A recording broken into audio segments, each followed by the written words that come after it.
famille bretonne séjourne pour la première fois dans l'Aube. Comme 1000 autres candidats, le fils Ronan participe au championnat d'échecs jeunes. Trouver un hébergement n'a pas été une tâche de tout repos. Beaucoup de réponses négatives. Et puis finalement, après une bonne cinquantaine de coups de téléphone, on est tombé ici. Tout était pris. On a eu la chance de tomber sur des gens charmants qui nous ont invités à rester chez eux, en fait, tout simplement. 1000 qualifiés, c'est parfois 3 ou 4 000 personnes qui viennent participer à ce championnat, puisqu'ils sont tellement jeunes que très souvent, ils ne viennent pas seuls. Le fait de ne pas trouver d'hébergement pendant au moins 3 semaines, on s'est dit que ça allait être... à un moment donné, on s'est dit mince, on va aller courir à Auxerre, on va finir loin, quoi. On s'est même posé la question de louer un camping-car quelques minutes.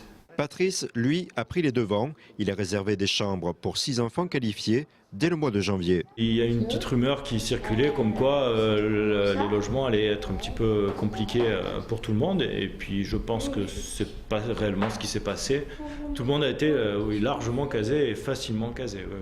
D'après Thierry Galli, ce rendez-vous fait donc taire la rumeur sur l'incapacité du département à pouvoir accueillir ce type d'événement, que ce soit dans un rayon de 20 km de Troyes pour les hôtels ou 40 pour les gîtes. D'après lui, c'est une réussite. C'est une bonne opération, je dirais même une très bonne opération, puisque je dirais même que sur Troyes, les hôtels ont été pratiquement tous complets. Une partie des hôtels ont été complets toute la semaine. Cette année, ça s'annonçait un petit peu plutôt calme, donc cette manifestation était la bienvenue pour nous, dans la mesure où ça nous a permis d'être complets sur 9 jours consécutifs.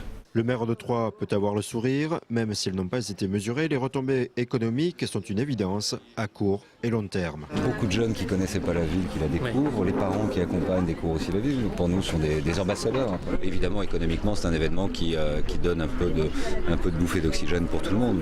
Puis la ville de Troyes, oui, elle a vocation à jouer dans une catégorie qui peut être la sienne désormais. Et sur le plan économique et sur le plan des congrès, c'est exactement le même esprit qui nous anime.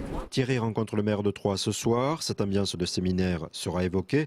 Il souhaite proposer des améliorations. Ce type de championnat se rapproche d'un congrès. Donc l'office de tourisme peut y répondre, mais l'avantage d'un bureau des congrès, c'est qu'en même temps, lui, peut récolter les disponibilités des établissements. Vous appelez lorsque vous organisez un congrès de 300-400 personnes, en 5 minutes, vous avez la réponse, vous avez vos hébergements, vous avez la restauration, vous avez le type de soirée que vous pouvez faire, etc.